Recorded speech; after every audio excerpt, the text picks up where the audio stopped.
All right. Hello and welcome to another episode of the Couch Warrior podcast. As always, I'm your host, Mike. And today for UFC Vegas 75, I'm joined by two of my very good friends, Lou Betcha and MMA Propaholic. What's up, guys? Thank you for coming on. I'll pass the mic real quick. You guys can tell me how you feel about the card, and then we'll hop right in. We got 14 fights to talk about, so it should be a good time. Honestly, I kind of like this card better than last week's card, other than Oliveira Dariush. So looks like we've got some good fights, some good stuff to talk about. And Lou, thanks for coming on. How you feeling about the card? I am feeling great about it, actually. It's the first card in weeks. I have a lot of action already. I'm like 8-9 units deep, like on a Tuesday. And a lot of good spots here. It's almost like an advanced contender series card for some of these matchups. But I love it because the recent guys that I've liked watching fight. And I must like you a lot to not take off days this week after last week with the 3 sports. But I also want to apologize to you guys and the viewers. I told Mike this about 2 hours ago. I'm monitoring something from work right now. I work for an Australian company. Don't ask. But I'm monitoring something from work. So if I come off distracted or whatever, just understand I'm here. I'm here for the peeps. Working for the Australian government. How about you, Prop? Thanks for coming on, brother. How you feeling about the card? Hell yeah. I'm definitely excited for it. 14 fights. I think there's going to be a lot of violence on this card. And yeah, I'm ready to get straight into it. All right, let's do it then. First fight up, we've got Modestas Bukauskas versus Zach Pauga. Bukauskas 14-5-0. He's 29 years old. 6'3" with a 78-inch reach for his camp.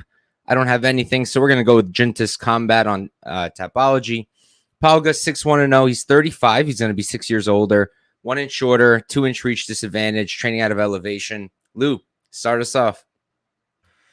So this is one of the ones that I haven't gotten all the way in, but I feel like the price is actually kind of accurate. I think Bukauskas is just more well-rounded. I don't know what, like, Pauga's probably going to be the stronger guy, but I don't know what his path really is here. The Jordan Wright fight was just such a disgrace. Like, he did nothing. He tried for nothing. He just wanted to stay safe. Is he strong enough to get Bukauskas against the cage for 15 minutes? Maybe.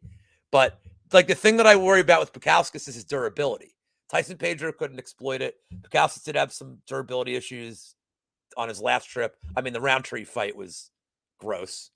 Just really disgusting to watch, actually. But other than that, he's been okay. He's been pretty durable. And Pauga's not really a guy who gets a lot of finishes. So I don't like, I'm not, I think the over is actually kind of interesting play here because Bukauskas is kind of low volume.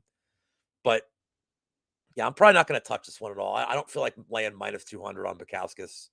I have no interest in the dog here. Like, and the over is too juiced for me to get involved. So this is probably a pass for me completely. All right, makes sense. How about you, Prop?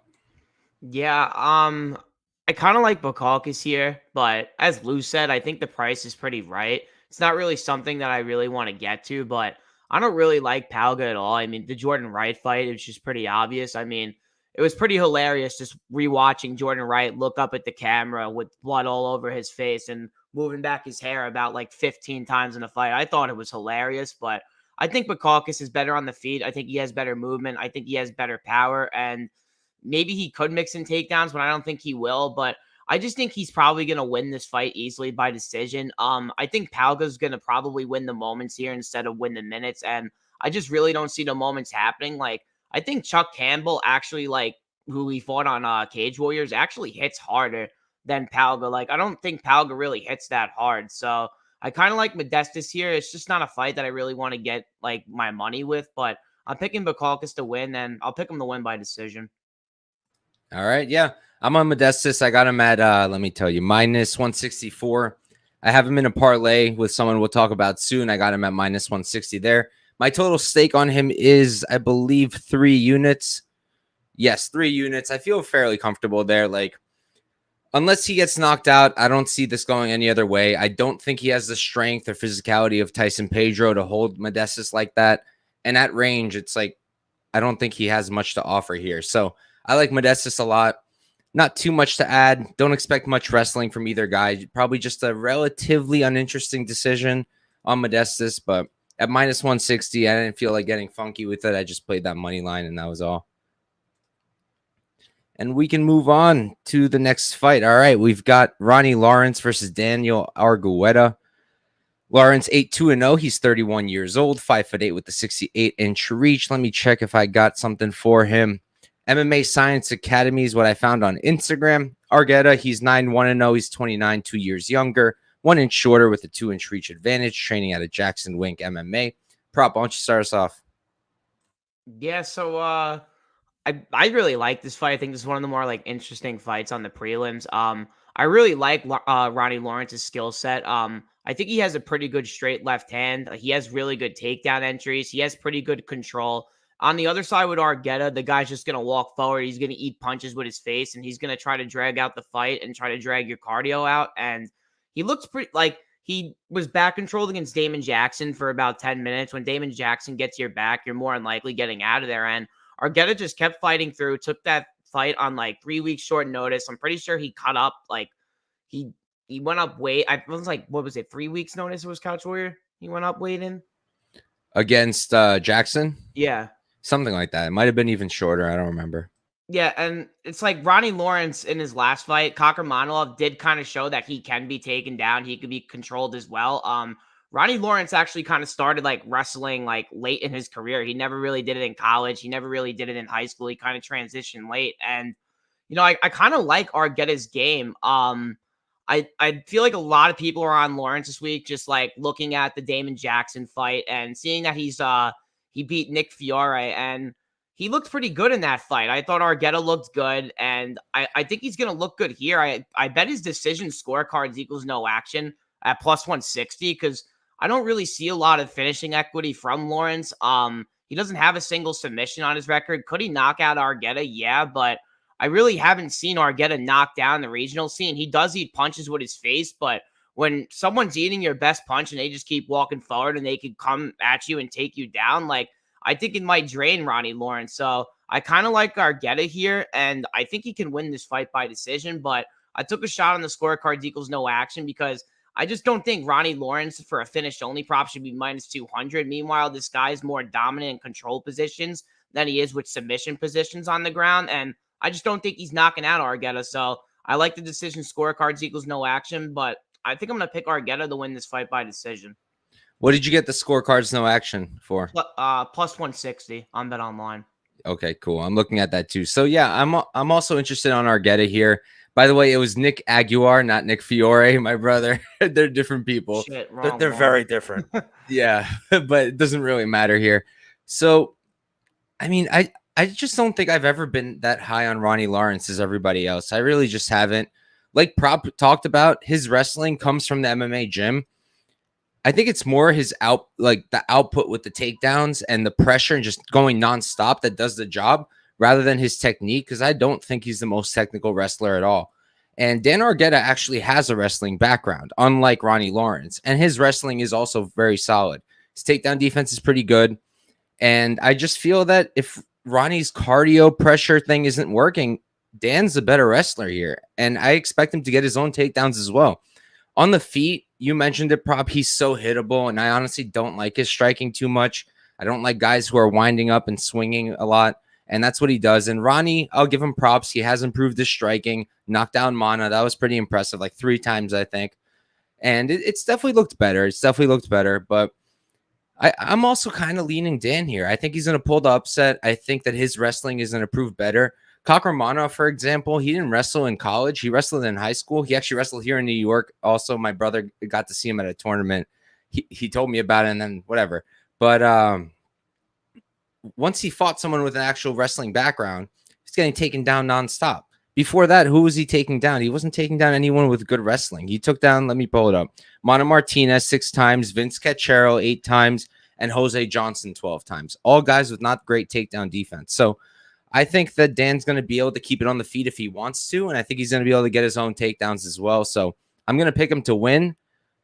I might do what you did with the decision no action. I think that's a relatively decent spot, and I'm also going to wait because if I can get him close to plus 200, I'm going to cash in. I'm definitely going to play that.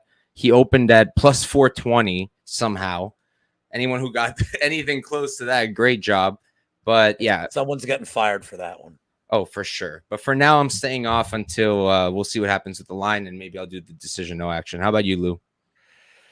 Yeah, this is dog or pass for me. I just don't know if I'm going to get there, but I want to add a couple of things to this Ronnie Lawrence side because I don't really know what to make of Argueta. I don't. The Damon Jackson fight was interesting. It was short notice, and he looked fresh in the third round. Like, I was super impressed with his cardio there, and I was impressed with his cardio against Aguirre. That's one of those. That was the fight early on in the year. That was the first one where he was a massive favorite, and I'm like, I'm not doing the ITD. I'm not, because Aguirre had never been finished. I think he was undefeated. And Argueta won a comfortable decision, but I'm like, nope. And that's where I'm like, maybe I'm onto something with this. Don't bet in the distance props for these against these guys. But everybody gets on like Lawrence for the Cock-Romanov fight. The Mano Martinez fight is where I was like, because I was on said Yoka big and I know you probably were because you're his buddy. Like, you interviewed him. Guest of the show. Right. So like, he's your buddy. So like, he's your Cody for me. He's your Cody Brundage. Except he's, well, I'm not gonna say he's better because I don't know if Cody watches things, but I don't want to get in trouble. But by the end of the second round, he was starting to have labored takedowns against Mano Martinez. And the reason is Mano Martinez doesn't have there's no takedown, defense. I mean, shit, Cameron Simon was like chucking him around. Simon stinks. But Ronnie Lawrence just has no top control. And that's why he's great for DraftKings, because he just gets like 900 takedowns like a fight. He's DraftKings gold. But I thought he looked really kind of tired at the end of the second round. And then Motta bonks him in the third round. And all of a sudden, if you're holding a Lawrence ticket, you're losing your mind. You're like, uh-oh. And Mano Martinez won the round, and he looked good. And he doesn't have any wrestling. If Argueta can stuff some takedowns or make Lawrence work so hard, because Lawrence, I don't care about anybody's talking about his striking here. Like, stop it. He'll throw one punch, shoot immediately, and that's what he's going to do. But if Argueta can give him resistance, I think he's got better cardio than Lawrence here, can take over this fight. I think he's probably a really good live bet. He's probably an outstanding live bet. I just think the cardio of Lawrence is it's kind of overblown. So I'm never betting Lawrence in the spot. The over's minus 255. Fuck that. No interest in that. Even though there's probably value on it. But I'll pick Argueta for the sake of the show. I'm going to just wait and see with this one. Because I feel like my whole bet's against Lawrence more than anything else. So, but both guys in DraftKings this week, anybody that plays DFS, just load up. Good to know. But all right, all three of us on the dog. I did not expect that the least bit, but honestly, looking at who's here, it does make sense. But what do you guys think of Argueta round 3 KO? Right now, it's plus 2,500 on BetOnline. I'd be willing to wager that FanDuel gives you plus 3,000 or so, maybe plus 28. I got enough round 3 KOs I'm looking at. I'm gonna have to lay off this one. Okay, got to hear those. But I did have Mano Martinez round 3 KO against him. So did I. It wasn't much either. It was I think it was plus 1,100. It's a shitty number. I'm like, wow, that's the only way to play Mano Martinez here. And he almost got us there. Almost. We got the sweat. Oh shit. How about you, Prop? I don't hate it at all. I mean, especially if Lawrence is just gassed in round 3 like he was against Martinez. And Martinez really doesn't even hit hard either. And he had him on wobbly legs. And it's that sloppy ass takedown after he got knocked down is not going to fucking work against Argueta. So I don't hate it at all. That's a fat number. That's a good look, Lou. All right. Sounds good. Let's move on then. I'm not the one that suggested it. Why do you say Lou? You kind of broke it down into the perspective of it, though. So yeah, we'll see. Where is Mano Martinez anyway? What regional cut from the UFC? What regional league is he fighting in next? Who knows? Did he actually get cut? Yeah, he got cut a while ago. I think. Well, according to UFC roster watch, he did. Yeah, I don't know. If it's official. But all right, let's move on. Next up, we've got Tereza Bleda versus Gabriella Fernandes. Bleda 6-1-0. She's 21 years old, 5'9" with a 71-inch reach. Let me see if I've got anything for her. I do not. We're going with Reinders MMA. For Fernandes, 8-2-0. She's 29, 8 years younger. She's going to be 3 inches shorter. I'm going to math real quick. About a 3-inch reach disadvantage. Kimura Team Harajo is what we've got on Tapology. I'll start us off here. Look, in terms of a pick, I think it's Bleda. I think she's going to out-grapple her probably for 3 rounds or maybe get a ground and pound knockout. Been considering the knockout prop because of that, but I don't know if I want to do it because there's been plenty of fights, including her Dana White Contender Series fight, where she did nothing and got that decision just laying on top, essentially. So I don't know if I really want to play any props on her, or I definitely don't want to parlay her. That's for sure. Fernandes, I know her takedown defense isn't the best, and people shouldn't just assume that her takedown defense is still good just because Jasmine now dominated Miranda Maverick. Like, don't do MMA math. Jasmine's a good wrestler, but Fernandes, even in the regional scene, didn't have great takedown defense. Decent get-ups, but not great takedown defense. Someone like Bleda, who's a good wrestler, is very physical. I think she's going to find a lot of success with that wrestling, but the striking for me definitely goes to Fernandes, and if she can keep it on the feet, I think she's very live. So the one play I have, and probably the only play I'm going to have, is Fernandes round 3 knockout, plus 4,500, 10th of a unit, and that's it. If I lose, if I'm right about Bleda just out grappling her, I cash. And if I'm right, I cash 4.5 units off a 10th. So I'm cool with that. I wanted to do the under. I chickened out and I completely missed the line, but I know my brothers here, I think, are on it, so they'll talk about it. But Lou, what do you think for this fight? Yeah, I mean, I'm waiting for DraftKings to have it, but it's plus 3,300 now, so you got a great number. I'm definitely eyeing that up. I am one of the CLV D-bags that nailed this at plus 195 the second it came out on DraftKings today. It's not much to say here. It's a pretty binary fight. It's Bleda on the ground. It's Fernandes on the feet. With Bleda, you know, the Contender Series fight, I think I had her by submission.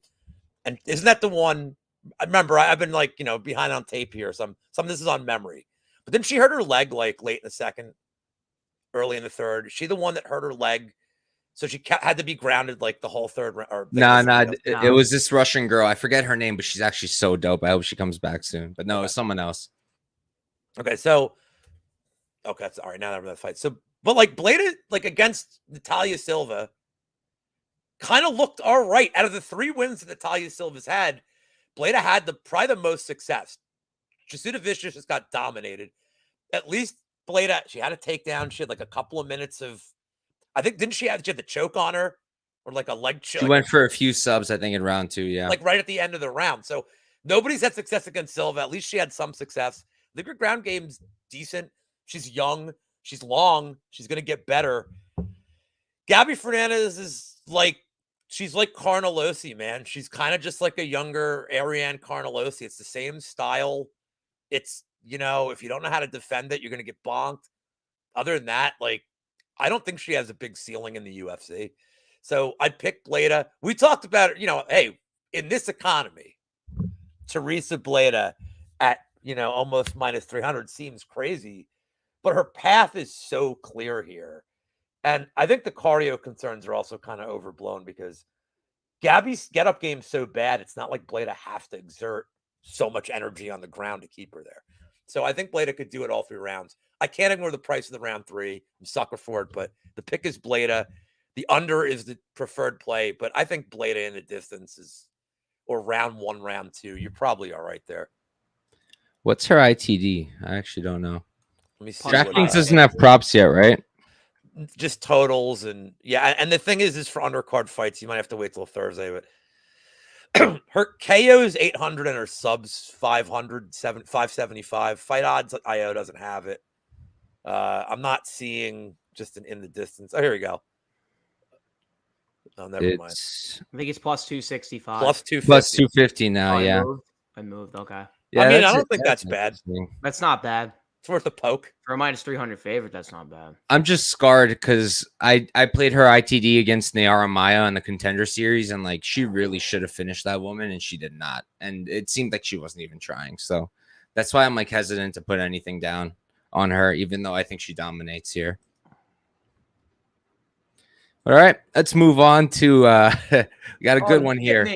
Oh, I skipped you? I thought you just spoke. Is his name Skip? What are you thinking, brother? Nah, I'll be quick though. I mean, I got in the under 2.5 at plus 200 with Lou. And I mean, I did take a little shot on, I feel like I'm on an island. I took Fernandez inside the distance at plus 550. I think she has a shot to knock out Bleda on the feet. Like, I think Bleda probably has the worst striking defense I've like ever seen out of any woman in the division. I mean, this girl's head is right in the line center. She doesn't move her head. She eats punches with her face, and she's just so desperate to get the takedown that sometimes she forgets to even just fucking like feint with her jab, even to just like get really low for the double leg. She'll just try to clinch you up and throw you up against the fence and just basically breathe on you and hold you. And it's like, could Fernandez get taken down? Yes. I mean, I think she can get back up. And she does have a guillotine in the LFA in the regional scene. And could she get Bleda's neck here? I 100% think she can. I mean, Bleda leaves her neck there and she shoots all her takedowns when she's gassed. And her striking, like for her KO to be like, I think it's like what, plus 800. And then Fernandez is to be like, I think it opened plus 1400. I just think that's absurd because it's like, I don't see Bleda hurting anyone on the feet, if I'm going to be quite honest with you. And yes, Natalia Silva is a good striker, but like, she just like the striking defense still looked terrible. And like, Natalia Silva is way more technical with her shots. Like, I think Fernandez might have more power than Natalia Silva. Like, Natalia Silva is more technical than Fernandez. I think Fernandez has powerful hands when she's in boxing range. And I think Bleda can gas as well. So I took the shot on Fernandez inside the distance. I got the under 2.5 at plus 200, which I really love that line stylistically as well. And, you know, the fight doesn't go as plus 110 now. I would kind of just like sit back off that. I wouldn't really touch it. But yeah, I think this fight ends, and I think the bookies really mislined the unders. So glad we got in on it early. Whoever got in on it. All right. Moving on next. Mike. What's up, Lou? Victoria Dudikova. That was who it was. Yo, does she have a fight scheduled? She's really fucking good, man. She's facing Estela Nunez July 15th. Oh, she's gonna fuck her up. That's sick. Okay, cool. That's the home Bueno Silva, you know, that expert card. They buried her on that card. Oh, the Mayra Buena Silva card. Our future bantamweight champion against D1 home. It's gonna be such a whack fight, but all right. Moving on. I think this is gonna be a good one. We got Felipe Bunes versus Zhalgas Paddy Zhumagulov. Bunes, he's 13-6-0, 33 years old, 5'7" with a 71-inch reach. He's actually at Fight Ready MMA now. Zhalgas 14-8-0. He's 34, 1 year older, 3 inches shorter. He's got about a math. 5-inch reach disadvantage, and he's training out of American Top Team. Lou, why don't you start us off? All right. You and I talked about this one a little bit. So this is Josiane Bunes's son, by the way, I assume. I love this guy's skill set. His strength of schedule's like pretty solid. His grappling's good. He has a huge reach advantage. He's a good striker. It's a little low volume, but I think his striking's pretty good. But here's the problem.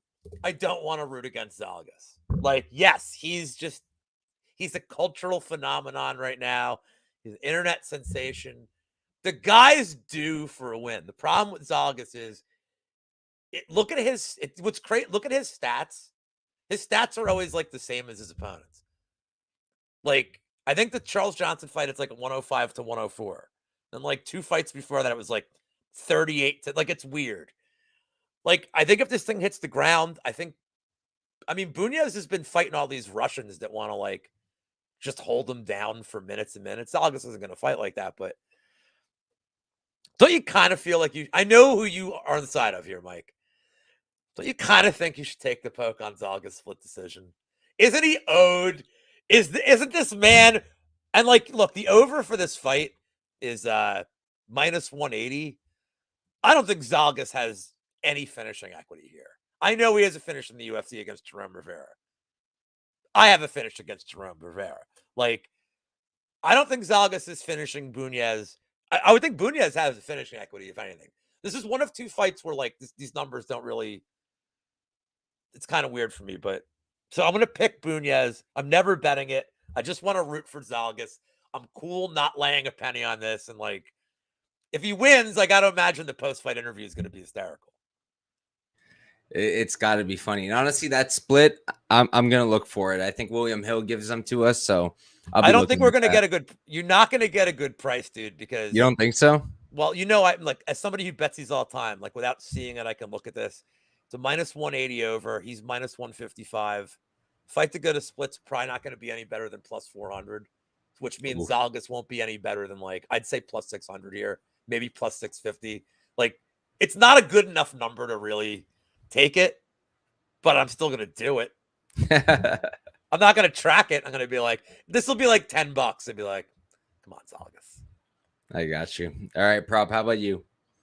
Yeah, Bunes is actually like the only person I haven't ran film yet, so I'm just gonna keep it nice and short. Like when I watch Zhumagulov fight, guy fights very close. As Lou said, the guy's just due to win a split decision. I mean, the judges just don't like this guy, so he decided to go get the Patty Pinland haircut, try to convince judges. Well, like me now, I look like Patty the Batty. Maybe I'll get a split decision, and maybe he'll get it here. So keep it nice and short. I haven't watched film on Bunes yet. Really not much for me to talk about. So, Mike, I know you got a good side here. I know you have a hot take. So, you're valid, man. Floor's all yours. Honestly, man, if Zhalgas wins the split, everyone is going to change their haircut to this Patty haircut, and it's going to be the best thing ever. I want to see Marvin Vettori with the Patty haircut. But yeah, I've got Bunes here. I think that he's got the skill set to win this, and maybe even win it dominantly finally against Zhalgas, because no one seems to be able to do it other than like Manel Kopp. So I think Bunes is really good striking, first of all. Not really good. I think it's very solid, and I think it's definitely better than Zhalgas's. He'll actually throw down the pipe straight, whereas Zhalgas, everything is loopy. Zhalgas does go to the body well, which I'll give that to him. I think that could be useful in any fight, but this one too. But I just think that Bunes can wrestle as well. Zhalgas, he's got good wrestling, but he can be taken down. And Bunes also sometimes can be taken down. And one problem I do have with him is sometimes he's too willing to be down there because he's so confident in his ability to submit his opponents. But that said, he does scramble really well when he does decide to get back up. And I wouldn't be completely shocked if he got a sub off Zhalgas here. I think we're going to spend most of our time on the feet in this fight. And because of that, I'm going to go with the guy who's longer, taller, and I think is the better striker. And again, who I think if it goes to the ground can get it back up or can maybe get a finish down there. So at dog odds, I liked him a lot. I took him at plus 123 for a unit. He's now plus 150. So I feel like a big old idiot. Plus 145. Now it's going back down on him. So if you like him, maybe now's the time. Don't listen to me. I got plus 123, but this is a spot I like, and I do like Bunes to win this one. Hey, Mike, I got a question for you. When you monitor lines, are you solely just looking on what Bet Online has, or do you look at like fight odds or any of that stuff? Well, I look at best fight odds and fightodds.io now, and I track those. And then now, because they don't fully track DraftKings, I pull up DraftKings separately every time I do that, and I check Bet Online too now. Used to be best fight odds just covered everything, but now they suck. So the reason I ask is whenever I see a line and I'm like, what's going on with this movement? The only one I ever really care to look at, and this is coming from me gambling on like football for years, is Pinnacle. Because that's like the sharpest book out there, especially in terms of like basketball props, football props. Like things are shaded to the under, like where you wouldn't expect other books to have it. If you just look at like their graph right now of this fight, it's like a cardiograph, dude. This thing's like all over the place. Like it's up, it's down. It's like it stayed the same price for a day. Nope, somebody hit it again. Nope, somebody went the other way. Like I think we just have to ignore the line movement for this fight. If you like a side, take the side. This line's just going to keep fluctuating until fight day. I think. Like I don't think it's going to help us make a decision. Makes sense. How about you, Prop? Yeah. Oh wait, you already went, right? Yeah. I mean, I got confused. Be a professional, Mike. It's been a long day, man. It's been a long day. But all right, we're going to move on. Next up, we've got Carlos Hernandez versus Denise Bondar. Hernandez 8-2-0. He's 29 years old, 5'8" with a 67-inch reach, training out of VFS Academy. Bondar 16-4-0. He's going to be 1 year older, 2 inches shorter, 2-inch reach advantage. Don't have anything, so we're going with Kharkov, top team for him. Prop, why don't you start us off? Yeah, so I really like this fight. Bondar, I mean, this guy doesn't want to fucking fight. Four fights for the UFC now. He's backed out of every single one of them. Hasn't backed out yet. Is this guy even gonna make it to weigh-ins? I have absolutely no idea, but we'll see. He's a pretty good grappler. I think he has no resistance with his takedown defense. I think his takedown defense is honestly pretty bad. I've seen him taken down on the Ukraine regional scene. And yeah, he eats punches with his face. He doesn't move his head at all. On the other side, it's like Carlos Hernandez. I really like his skill set. I think he's a pretty good grappler. I think he has good pressure with his boxing. He has pretty good knees in the clinch as well. He lost to Nascimento in his last fight, but like Nascimento is like a legit sick grappler with 16 submissions on his record. He's definitely a better grappler and wrestler than Bondar is, and he looked good in the Altamirano fight. Like, Altamirano has really good cardio in round 3. I think he has better cardio than Bondar. I think he paces himself better than Bondar. And even in his Contender Series fight, he looked really good in that fight as well. Yes, he got taken down, but he did get back up. And can Bondar get him down here? Yeah, he could definitely get Hernandez down here, but Hernandez is definitely going to have the better cardio all day. And I think Bondar, it's like, this guy's the definition of kill or be killed. All of his wins inside the distance, finishing 3 of his 4 losses. Yeah, Hernandez isn't really a finisher, but like, do I think he could finish Bondar? Of course I can. Bondar hasn't fought in about a year and a half. I don't know. I looked at his Instagram and he really doesn't like post any training pictures. Like, I don't really know what this guy's doing at all, but yeah, he's finally coming back to the UFC. He's got his call. The Malcolm Gordon fight, I think, was just a terrible look. He got dropped on the first right hand of that fight. It's really bad look. And I think violence is an answer here. Like, I bet the fight doesn't go to decision at plus 135. And I like the spot. I think Hernandez can get him out of there. And I think if Bondar is to get him down, I think he could probably submit Hernandez as well. And maybe even finish him on the feet. So, yeah, I think violence is the answer. I think this dog money on Hernandez is very tempting. I think I'm going to get there as well. It's just because the regional scene competition for Bondar, it's questionable. So, yeah, I kind of like Hernandez here. I think he's going to finish him, and I think violence is a really underrated bet in the spot. Yeah, violence makes sense to me here. I mean, I'm going to stay off. I don't like the line on either guy. If I was going to play Hernandez, I'd want something better because I do think he's going to get taken down and controlled a lot. And on Bondar, I'm not going to trust him as a favorite. He's a fellow countryman of mine, a Ukrainian. That's always fun. We don't have any good ones in the UFC. So hopefully somebody can pick it up. But I don't know if it's going to be him. From what I've seen so far, I'm not terribly impressed. His striking's all right. I think Hernandez is going to be the better striker, better output, better pressure. The question is, can Hernandez keep himself from being taken down? I think he's going to get taken down, but his get-ups are very solid. Barras, he only got like 2 minutes of control on him off of like 5 takedowns. Barras is a pretty good fighter himself. I think he has like 3 wins since then, 2 wins. So I think Bondar is going to have a hard time keeping him down, even though I think he is going to have a relatively easy time getting him down. And then I'm just concerned about the cardio, just like Prop said, and especially with the pressure and the output that Hernandez does have. I think it could be rough for Bondar. I'm going to stick with Bondar for my pick because I do still think he can out-grapple him.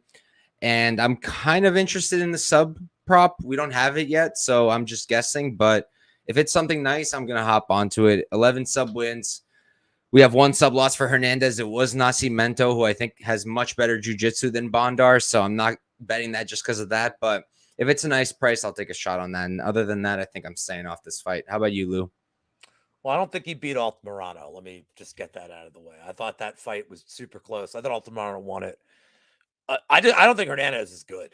I think he's terrible. His takedown defense is like, I mean, like Altamirano made it look like, his takedown defense was bad, which is pretty bad look here. But Bondar is like fighting on like 8mm tape in like a Kazakh basement. Like, I mean, I know he's Ukrainian. I know. But like, Weezy and I were talking about this. Like, some of his tape, he's fighting on like an actual platform. He's not even fighting in a cage. He's fighting on like a plank. So I'm like, all right. So it appears he has grappling, but dude, he's facing some. I mean, Hernandez has the better strength of schedule, if that's worth anything. I love the under here too. I don't think Hernandez has great finishing ability, but I don't think it matters. It's going to be like Bondar round 1, or he's death gassing, and it won't matter. Hernandez, he might just tap the strikes at that point. So There's no shame in losing to Malcolm Gordon, by the way. Malcolm the Iron Chin Gordon. There's no shame in losing to Malcolm Gordon. The Jason Witt of the flyweight division. Hey, man, I'm telling you, he almost won me $100,000 when he was in my lineup against when he beat Francis Figueiredo. We got another guy on this card that was in that lineup, Miles Johns. And if Miesha Tate hadn't scored 7 million points against Duran to me, I would have won $100,000 because that was the fight that beat me. But I'm picking Bondar. But like you, I'm never betting him. Like, never betting him in this. It would be Hernandez or pass if I had to bet a side. Because I can't bet Bondar at minus odds. But I also got on the under. Yeah, a rare week for me, guys, that I hit all these bets like the second they came out. But plus 150 for a guy that's only been he's been in decision once. And this is against like weirdos. Malcolm Gordon broke his arm, man. Like, could Hernandez? I mean, let me ask you this. Is Hernandez appreciative? I don't think he's good. Is he appreciatively worse than Malcolm Gordon? No. If they fought, what's the line? I think Hernandez beats him. Hernandez would be like minus 150 against Gordon, I think. Something like that. I mean, I would think it would be probably closer to pick him just because Gordon has more experience, but nothing like they're comparable. My point is like they're relatively comparable. Like, and Gordon, like, I mean, that's the thing is it wasn't a fluke. Like, Gordon outpowered him and then he hurt his arm posting up. I mean, it was a bad look. Bondar doesn't look like he knows what he's doing. Plus, he has a title belt in this picture. You know, it's like a huge red flag for me when Tapology has a title belt. So, pick is Bondar. The bet is the under, though. That's already in. That's part of my round robin too. I spent way too much on an unders round robin for this. Way too much. My horsey money's gone. Well, talking about guys with a belt in their Tapology picture, we're about to have another one. We got Kyung Kang, who does have a belt in his Tapology picture, versus Cristian Quinonez. Kang is 18-9-0. He's 35 years old, 5'9" with a 73-inch reach, and he is at Busan Team Mad. Quinonez 18-3-0. He's going to be 8 years younger, 1 inch shorter, have a 3-inch reach disadvantage, and I do believe he's still at Entrim. I'll start us off here. I ended up going with Kang actually not too long before the show. Got him at like plus 144, I think, for an eighth of a unit. No, yeah, 0.8 units, whatever. And I took his sub prop at plus 575 for 0.2. I think he's going to have a really solid grappling edge here if he chooses to use it. He did shoot in his last fight twice, but he didn't get any of them. His striking looks pretty good, and I was happy with the output, but I was honestly pretty stressed that it was just jab, jab, jab, jab, jab, jab, and that was pretty much it. Like, he didn't really throw much else other than a jab. I think he landed like 100-something significant strikes. 90 of those were probably jabs, which is great if it's working, but would kind of like a follow-up. I don't know if something was wrong with his hand. I don't know, but in the Ronnie fight that he lost, which is disgusting, at least he was throwing with both hands and he was actually putting together combinations. And I do like his striking. I like that jab, but I also like when he does throw combos. And I think he's going to have a grappling edge here. I do give the striking to Quinonez, but I don't think it's anything too special. I don't really care that he knocked out Khalid Taha. I don't think that's really that impressive of a win. The Long Zhao fight, Long Zhao's actually on the road to UFC right now. He won his first one, so it's a good win.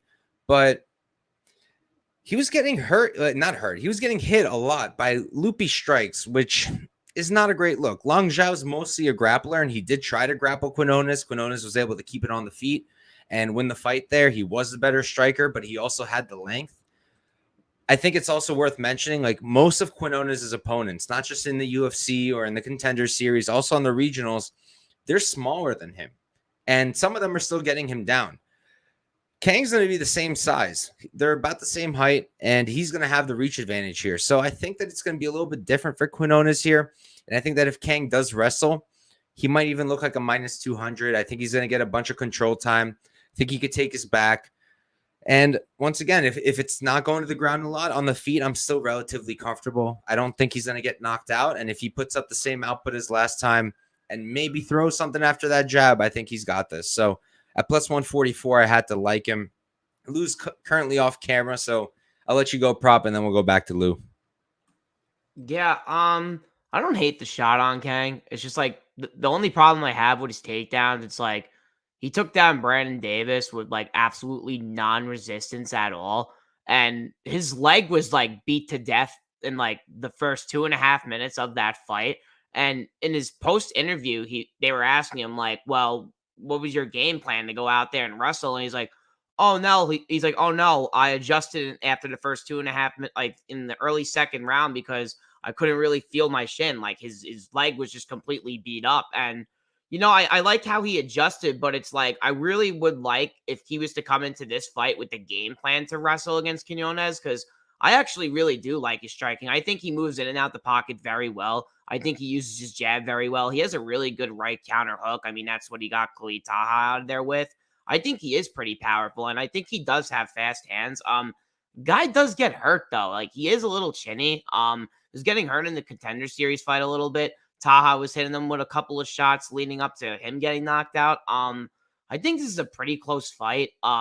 As you said, Couch Warrior against Dana, like jab, jab, jab, jab. He just didn't do anything else, and he only shot 2 takedowns. They really weren't like complete entries, though. He didn't really put a lot into it. Like I feel like he's 6 years older here. He's gonna try to take down Quinonez, who is coming off a first round knockout. He's kind of still fresh off of the Dana White Contender Series. I feel like Quinonez is kind of reminding me a little bit of maybe just like a Francis Marshall spot here, a little bit. Like I feel like Kang could take him down. Kang could win minutes, and on the feet it's gonna be close. So I do like the dog money. It's just that I don't really know if I'm gonna get there. I feel like if this line gets up, I might get there. I kind of want like a plus 155 on Kang.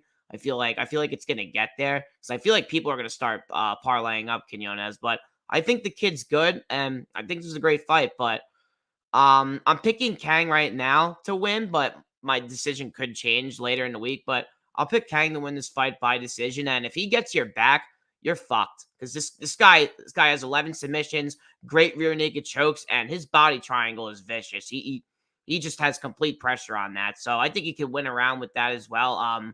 Maybe his point spread is interesting. Like maybe his plus 3.5 point spread, because I don't see him getting finished here. So yeah, I'll pick Kang to win, and my best bet is his plus 3.5 point spread. They're very much all over that spread. It's minus 200, those fuckers. But never mind. Fuck Bet Online. that was one of the first things I looked at. Lou, what do you think for this fight? So this is one of 2 fights in the card where the total, to me, doesn't make sense with the money line, because I don't think Quinonez has finish equity here. I get that he knocked out Top. Like, I get it. You brought up like the Contender Series fight. He was losing that round till the knockdown. I mean, he was like, that saved him, and that probably got him that probably won him the 3rd round too. So like, there's an alternate dimension where he loses that fight. The Tafa fight was impressive, but it was still 1 shot. Kang's been knocked down once. Here's my factoid for you, Mike. Kang's been knocked down once in the UFC. Do you know who did it? The guy who also had the greatest post-fight interview of all time. Teruto Ishihara. The guy that found his Salt Lake City bitches. Do you even know this? Oh my God, this is from like 2009, 2010. This is from Alex Caceres was the main event in the Salt Lake City card. This dude's like the 2nd fight. It's his first win in the UFC. He gets a finish. And they're asking him like, oh, like, how do you feel like getting a knockout? He didn't want to talk about the fight. He's like, where are my Salt Lake City bitches? And he like kept saying, he's like, I want lady whore party. This is shit he said on air to Joe Rogan or whoever interviewed him. I think it was Rogan. And then he posted something on social media later that night of him laying in a bed with a bunch of women. I found my Salt Lake City bitches. I love Teruto Ishihara. He just beat Willie Whoop-Ass Gates, by the way, at an ex-MMA show a couple of weeks ago. So he's still going. Anyway, he is the only guy that's ever knocked Kang down. Kang's durable. As bad as the Yaya look is, it's a bad loss. It's such a different style here. So I don't see Quinonez dropping him. And if he doesn't drop him, I kind of think Kang has all the decision equity here. He has all the finish equity. And if he's getting the grappling going, he kind of has all, like, what's a Quinonez decision look like to you? he's just battering him and not knocking him down. Just he's faster. Like, is that the only? Because there's no path on the ground for him, I don't think. So the over doesn't make sense that the under, like with the underdog. I don't know. It's weird to me. So I'm gonna pick Kang. I don't know if I'm betting this. I already told you. I need you to sell me on this, but I'm never betting Quinonez in this spot. It's a lot of recency bias for me with this number.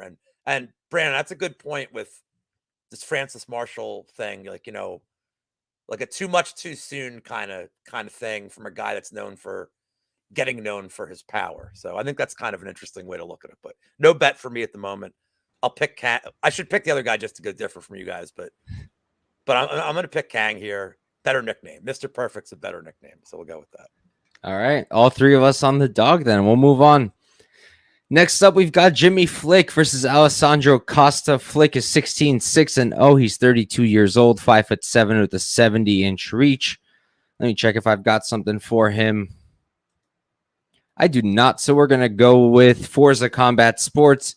Costa, 12-3-0. He's going to be 4 years younger at 27, 3 inches shorter, have a 3-inch reach disadvantage, and he's training out of Brazilian Warriors Central. Lou, why don't you start us off? I'm going to run to the restroom.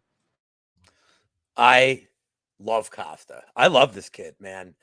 And, dude, getting finished in the third round by Albazi on like 3 days' notice, there's no shame in that. I like what I saw him from on the Contender Series. He's got great BJJ. His grappling's really good. He's got power. His takedown defense is excellent. And this is a setup fight, man. I mean, Brandon, what do you think? Is this a setup fight? This feels 100%. like, this just feels like, I mean, look, man, Flick went from retiring to coming back against Charles Johnson, who's not a finisher. I know in the LFA he had some, I think he had like a 4th or 5th round finish in the LFA, but like Charles Johnson's not a finisher. Charles Johnson just looked like Mike Tyson, like just absolutely mauled him. I think Costa's better anywhere this fight goes. As soon as the under 2.5 came out, I just needed something to parlay, the Torres under. So I threw it with this just to get like a good number. I parlayed Costa with Barcelos. Those were like the first 2 or 3 bets that I had in. And like, there's nothing really more to add to this. The only thing I'll say is like, just so you know, Mike, I am big on Costa here. I know that's shocking. I heard everything. Okay. The last thing I'm going to say about Flick is like, anytime they talk about Flick, it's like, but his grappling so slow. There's no way he is. I don't think there's no way he's better on the ground here. But like his big moment is a once in a lifetime flying triangle against Cody Durden. If they ran that fight back 100 times, Durden beats him like probably 98, 99 times. Like, honest to God, I think Durden's skill set is just way better. He got caught in like a move you're not training to get caught by this. You're like, but that was like, and then Flick retires, which is so bizarre. Maybe he's like, we're talking about like the guys, I could play a song on piano, I'm never playing again. Maybe Flick's like, I ain't topping that, man. Nope. Like, I could do that every time if I wanted to, but I'm not gonna. But I just don't see a path for Flick here. And I don't necessarily think this is like Costa after the first. I see a lot of people being like, well, when Flick gets tired, Charles Johnson fucked him up in the first. Charles Johnson just doesn't do that to people. I mean, this is Costa all day. I don't want any part of, I would think knockout, but I don't rule out a submission here. Like the end of distance prop, I think is minus money. It's not worth it. You could like whatever, when DraftKings puts out the like Costa and under 1.5, I'll probably take a poke on that. I did parlay the under. I'm going to play the under 1.5. I'm going to play this fight like absurdly, stupidly heavy. And I know you don't like under 1.5s, but it feels fairly safe. Even at 125, I don't like betting under 1.5 at a 125 fight, but this one kind of feels safe. Because I don't even know why Flick's taking this fight. Yeah, I was actually wondering the same thing, why he even came back from retirement. But what are you thinking, Prop? Yeah, I think his striking defense is fucking pitiful. It's just terrible. As Lou said, I mean, this guy is just reliant of being on his back and just trying to submit you there. I mean, yeah, he got a flying arm triangle, but I mean, my God, does Durden beat the shit out of anyone in the feet in the first 2 minutes of a fight? I mean, he was mauling the shit out of him, and it just was a terrible look. I think Costa's really good, man. As you said, Lou, like he has really great takedown defense. He has good BJJ as well. He's a BJJ black belt. He's never been submitted. He's actually been knocked out twice inside a distance, which if Jimmy Flick knocked out anyone, I mean, I don't know what I don't know what I would say. He's not knocking out Costa here. I think Costa is going to win this fight. I think he's probably going to win every single minute of this fight unless Jimmy Flick wins a single moment off his back, which I just don't think is going to happen here. I haven't parlayed Costa yet. I think I'm going to get there. I'm just trying to find another parlay piece to do it with. But yeah, I think Costa wins every single minute of this fight. I think he can finish this fight. A flyweight under 2.5 at like, I know it was minus 250. Now it's minus 210. I really just don't want anything to do with it. I just think it's a little too chalky because I just think Costa is probably the better parlay piece here because if it does go to decision, he's probably just going to win an easy 30-27. So give me Costa here by domination. Yep, I'm with you guys. I think Costa probably knocks him out. Probably relatively early. I mean, Flick's so hittable. Like 5 knockout losses, never knocked out anybody. Tells you kind of everything you need to know about his game on the feet. And then you watch the tape and it matches up with the numbers. I mean, he's not a good striker. He's terribly hittable, like you guys mentioned. And Costa, my only real problem with him is his output. In the Albazi fight, in the Contender Series fight, in the regionals, his output is kind of not great, to be honest, but he's going to have the power. He's going to have the technique. He's a very good counter striker, and he's very live to catch Flick on the feet. The knockout isn't too enticing yet for me at plus 120. I kind of want a little bit better, but we'll see. I am very tempted to play it.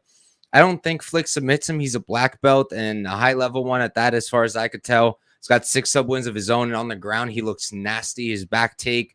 So I don't really see Flick submitting him, and if he can't sub him, I don't know what the hell he's going to do. I haven't played anything yet. I might parlay Costa, maybe with the Torres under. We'll see. But my pick is definitely Costa, and I'll be looking at his KO prop if it gets any better than 122. It's like his wrestling isn't even that good either, though. Like Costa? Like Flick's wrestling is Flick? just like, yeah, his wrestling just isn't even good to me either. Like, do you think his wrestling's any good? It's okay, but I think Costa's actually the better wrestler here. Yeah, right. That's what I was thinking too. And even on the takedown defense as well. Like, I think Flick's gonna want to get taken down. So it's like, I just think Costa's better everywhere. I mean, Lou, do you think Flick's a good wrestler? No, Yeah, I don't. Yeah. Sorry. That's the kind of analysis you can get on the MMA Engine every Friday on the happy hour. No. Can he do it? No. All right. Monk, how much Albazi are you playing? Or how much? 0. It's too much. Next. Albazi probably did terrible on DraftKings, right? Or not Albazi. Who's the dude that just knocked out Arichi Lang? Oh, Zahabi? Zahabi. Yeah. How much Zahabi, Monk? 0. It's too much. It's too much this week. Whoops. Then he broke the slate. In 1 minute. Oh God, we're like, well, there goes my lineups. That hurt, man. That hurt. I had Arichi Lang. His first time ever being knocked out too in a minute. I mean, Zahabi, I didn't think he really had power. I mean, now I believe it. But I think Dwight Grant got knocked out in like either he got a knockout or knocked somebody out in like a minute. And I was like, oh, I remember that. I was like, I fucking hate DFS. I'm like, this dumbest DFS sucks. Like, it's all it takes. Your whole day is over. Just like that. Like, yeah, all right. Canada was on something that day, though. Literally all of them won. All 6 of them won. 6-0. Doesn't happen often, but all right. Let's move on. Wow. I stirred some controversy with this one, surprisingly. We've got Raoni Barcelos versus Miles Johns. Barcelos 17-4-0. He's 36 years old, 5'7" with a 67-inch reach. And let me check if I've got anything for him. I don't, so we're going to go with Refit Pro Fighters. John's 13-2-0. He's going to be 7 years younger at 29. He's 5'7" with a 1-inch reach disadvantage. Fortis MMA for him. Prop, why don't you start us off? Yeah, I think Barcelos has John's answered everywhere here. I think he's gonna have more volume. I think he has better wrestling. I think he's a 5-time Brazilian freestyle wrestling champion. I'm pretty sure. He's a high level black belt as well. Doesn't really use it, but he does have pretty good back takes. Submitted Chris Gutierrez pretty easily. I think Hani, he just has him everywhere. Like, I feel like John's path to victory is to come out and throw volume, which he doesn't like to do. He likes to sit on the back foot and try to like sink you in so he can land his big overhand right. And could it happen to Barcelos? Yeah.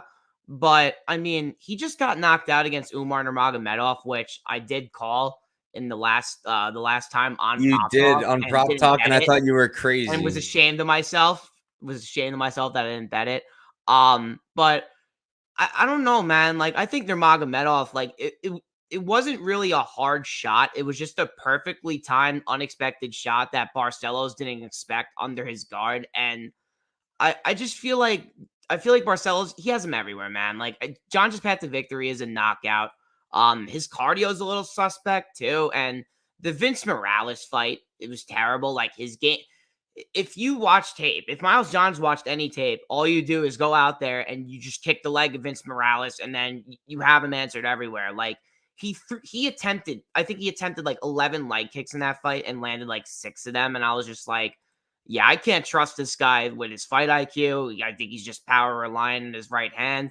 He's not going to be taking down Barcelos, which I would be shocked if he kind of did go to that game plan. So give me Barcelos. I'm thinking about parlaying him with Costa, but I'm a little scared and just nervous that if Johns does bonk him, because it could happen. I mean, Barcelos is 36 and looks like 60 years old. So it's like RoboCop 2.0. Like, I don't know. Like, but I like Barcelos, but I just don't want to really parlay him in minus 200.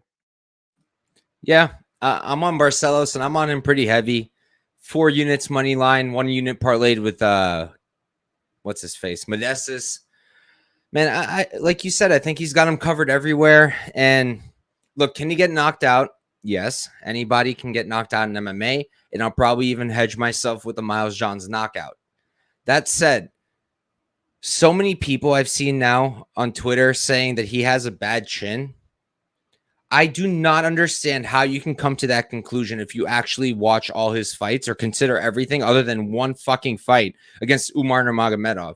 I saw people saying he was getting hurt by Victor Henry. Okay, but Victor Henry threw like 107, landed like 170 freaking significant strikes, where Miles Johns has never gone over 80, and that was one time. So I don't think he has the output to do that. He has to, like you said, he has to bonk him. Can it happen? Yes. And I'll throw a few pennies on it to cover myself a little bit. But other than that, wrestling, striking, experience, everything goes to Barcelos. I think he's just a step above. And yeah, I'm on him heavy. How about you, Lou? Yeah, I haven't parlayed with Costa. That's the first bet I put in. I mean, he's kind of disappointed as a big favorite before, but like Victor Henry wasn't like some dude. Victor Henry was finally getting his break, came out like super hot. Like, I'm not, this is not like a shot at Victor Henry. That's the best performance of his life. It's the most active he was, showed no fear. Like, good for him. Miles Johns, like, he beats the guys he should beat, except for the Yanez fight. I don't know how the hell he beat. I know it's a split, but like, I don't know how he won that fight. He beats the guys he beats, and he gets crushed and finished by the guys he shouldn't. I think a round 3 finish here is kind of weirdly live. But yeah, and getting knocked out by Umar, I don't think is like, it's okay. Like, it happens. So you're only worried like it happened at this age, but like, I don't know, man. I don't love Miles Johns at all. I did have a bet on him against Anderson Dos Santos, but like, I also had a bet on Castaneda. Like, I seem to be reading this guy all right. I think Barcelos can get him out of there late. So I parlayed him. I'm not screwing around. We'll see how frisky I feel like a round 3 play, but yeah, this is straightforward. Yeah, violence is pretty interesting, honestly, too. I've been looking at it a little bit. But I mean, that's John's whole win condition is violence. To me, his whole win condition is that. I don't really like it, honestly. Like, I was gonna bet the under 2.5 at plus 185, and then I'm like, just after the tape, I'm like, this is going to decision. I mean, at a high clip, I think it goes to decision. I think if you bet the fight goes, I honestly really like that bet. honestly. Like, I think it's minus 135 now. I feel like the line's pretty interesting there. If Prop says he likes a fight goes, guy never plays fight goes. Yikes. But all right, Yeah, Overs. never. I never play overs, man. It's Never. really rare. I think on Bet MMA Tips, I've only played like 14 overs straight. It's like Brady never wanted to ever play overs, and they started doing probability. He's like, now I have to. He's like, God damn it, I gotta bet an over. He's like, this isn't fun. He's like, betting isn't fun right now. I'm like, I know. Yeah, I only do over 1.5. I don't like over 2.5s at all. Same here. I like doing over 1.5s in low level heavyweight fights. It's the only time I really like doing it where I'm like, okay, there's gonna be like 8 strikes in the first round. I'm probably all right. Like a nice Chase Sherman fight. Yeah. Bandera. Like any of those, that whole combination of idiots. Like just mix and match them and I'm good to go. Waldo Acosta is going to be the new one. Every fight of his is going to go over 1.5. I can't believe they cut Braxton Smith. Blasphemy. Sad day. I'm sure you can believe it. I can't. Nah, believe it's it. sad day. They didn't even try to make him versus Chris Barnett. Like, what are they doing here? Now that's money. Right That would have there. been, dude. That would have been the most A hyped money up making Twitter fight fight. right there. Like that's a prelim opener to a pay per view. Like people would have loved to see. How do you line that? I don't know, man. I think Braxton would probably bop him, but like Chris No, Barnett, like dancing. in the no second round. way. I would bet dude. Barnett if he was the underdog. I would bet Barnett. I You're don't not know, going to. man. No, I think Barnett would be like minus 130, minus What is- 140. what is spinning- I do. Lou, as you would say, a spinning fat kick to the body knockout Dude, by that was- Barnett. I mean, yeah, but Barnett's actually faced like UFC caliber guys. Like he faced Rothwell on like super short. Like he's actually faced like somebody and gone past a round. Like he's like, we'll just live bet him. After the first minute. Yeah, after one, as soon as the live bets open, bet him. But all right, we'll move on. Next up, we've got Muslim Salikhov versus Nicolas Dalby. Salikhov, he's 19-3-0, 39 years old, 5'11" with a 70-inch reach. For him, I've actually got him at American Top Team. Dalby on the other side, he's 21-4-1, 38. He's only 1 year younger, same height, 4-inch reach advantage. Rumble Sports for him. I'll start us off. I don't know. I was really tempted on Dalby, but I don't want to play him just to play him. And I'm not super convinced. Salikhov, my problem, I think he's got everything here, like technique-wise. I think he's a much better striker technique-wise.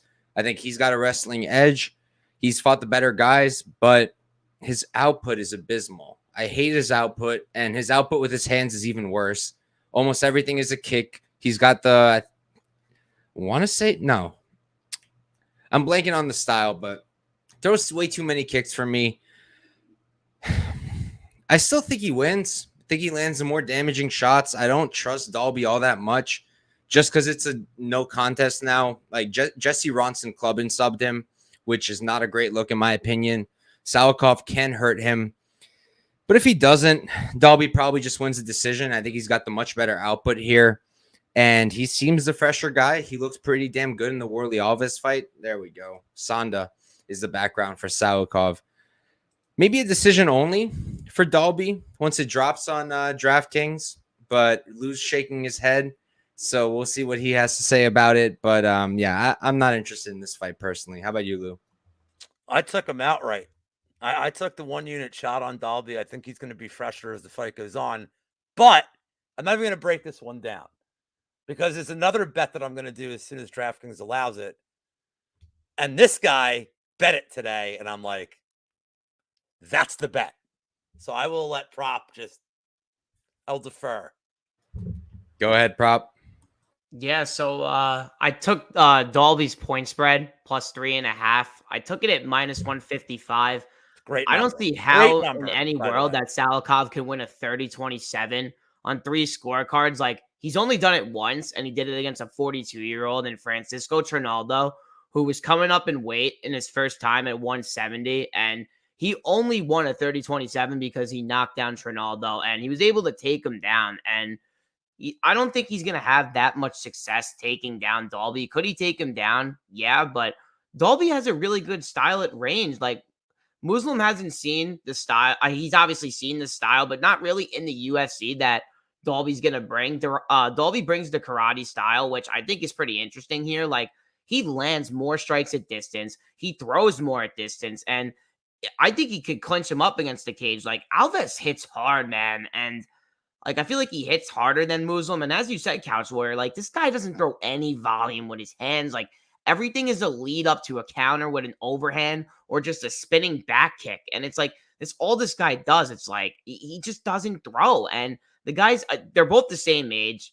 And he's about to be 39 as well. It's like, I don't know if the power is there. Like, yeah, he knocked out Fiallo, but go watch Fiallo in the second round. He was gassed in the second. He threw 2 jabs in the first 3 minutes of the second round. And then round 3 was like, he was debating about even fighting in round 3. And he said, fuck it, I'll fight round 3. And he didn't fight in round 3. He backed himself up right away and was up against the fence. And Muslim, it was taking Muslim like he was picking his shots. But I mean, it's like, just let go of the fucking hands, man. Like, let your hands go. And if he's to wrestle here, this guy doesn't have the cardio for 15 minutes to wrestle. Like, he's at American Top Team now, but it's like, how much is that really going to mean here for his wrestling? So give me Dalby's point spread at +3.5. I would be shocked if Muslim finished him. And I would even be shocked if he won a 30-27. I just don't like, they have his KO. I think it like +225. And I'm just like, do they not know who Nicolas Dalby is? Like, have they not watched this guy on the regionals? Like, and him just like would absolutely like that Cage Warriors fight, like that 5-round war that he had. Like, this guy is durable as they all come, man. So give me Dalby's point spread +3.5. I'm shocked it's -155. Like, Kang's point spread is +3.5 is -200. I think that's where Dalby should be at, and I think it gets hit. I really like the +3.5 here. Yeah, I've been looking at the spread too. I don't know if I'll get there -155 just because I do think Salikhov could knock him out. But you really? Yeah, I kind of do. Don't, man. I really like the only Jesse Ronson hurt him and then got a sub only because he hurt him. Like, he was on, come on, man. Yeah, but he's a 155er. Still, who cares if he was on something, dude? They're all on something. Yes, he was. They're all on something. Okay, but still, like, I mean, I get what you're saying, but it's like, I think Ronson even throws more volume than Zhumagulov. It's like, dude, Salikhov throws 6.5 strikes a minute. He lands 2.84. And I'll tell you right now, 2 of those are fucking spinning body kicks. They're not jabs. This guy doesn't throw a jab either, man. Everything is a spinning body kick like attack, and he's gonna be out volumed here. Like, I think Dalby being a karate style fighter like really helps him here because he's gonna be landing way more at range than Salikhov, and he's gonna back out of the spinning kick attempt. So, dude, I love this point spread, man. I really think it's a gift at -155. I don't think Salikhov blinks him. I'd be shocked. Can I correct both of you? Yeah, Mushroom Bet Online. Ronson wasn't on anything. Ronson was on everything. All of it. He was on all of it. See, I mean, yeah. He was on the Brock Lesnar drugs. Like, he was on Bork Laser level shit. Because he like knocked him out and then like ran around. He's like, oh my God, like like, I mean, it was, you know. Whereas the Iron, in tribute of the Iron Sheik, he had the weed, he had the cocaine, and he had the crack. But all right, let's move on. Next up, we've got a violent one. We've got Nicolas Motta versus Manuel Torres. Motta, he's 13-4-0, 30 years old, 5'9" with a 71-inch reach. Extreme Couture is what I've got for him. Torres, 13-2-0. He's 28, 2 years younger. He's going to be 1 inch taller, have a 3-inch reach advantage. And I do not have his gym on me. Lou, why don't you start us off? Well, I mean, speaking of guys that fight like they're on crack, Manuel Torres, I mean, this dude is no striking defense, just flinging his arms. It resembles martial arts. I know he's got some subs, but I think a couple of them are just he hurts somebody and they dive, for a takedown. He catches the neck. So, like, okay, and that's great. Like, I mean, he's still doing it, but I don't know what to make of Motta. I mean, like, I had Miller against him, but I just love Jim Miller. wasn't like a good, it worked out, but it wasn't like a great pick. And then I had the under in the Van Camp fight, and Cameron Van Camp sucks, man. Like, he is just so bad. Like, I mean, he's a guy that was tagging Fialho, and he's like, I don't need to block anything. Just, okay, he's done. And Motta, I mean, how many punches did Motta land in that fight? 3, 4? It didn't take much. Like, so I think Motta's got power, but he's chinny as shit. It's starting to look like he's just very chinny. This is not the guy you want to fight with that. I know Weezy and I were talking about yesterday. Weezy likes the Motta side because he thinks he can catch him. And that's why I can't bet a side here. Torres could win in 30 seconds. Like, we're talking about DraftKings. This is like, you have to play both sides of this one. And Motta could catch him and just completely knock him cold, like in the first. I think this fight. So I parlayed the under 1.5 with the under 2.5 in the Costa fight. This is my biggest bet. It's 3 units at the moment, but it's also, I have both of these things in my absurdly expensive round robin that I won't track because I don't want to type it all in. It's annoying. I know you like doing that, Mike. The 3-leg parlay, the 3-leg round robin, I'll put it in. But once it gets to like 4 or 5 legs, I'm like, no, because then people are going to make fun of me too. I don't want that. I once did a 7-legger. I'm like, dude, it's a round robin. It's not like so many bets. It's the same bets, just, you know. But yeah, and I think this just ends in like I may take the shot on under 0.5.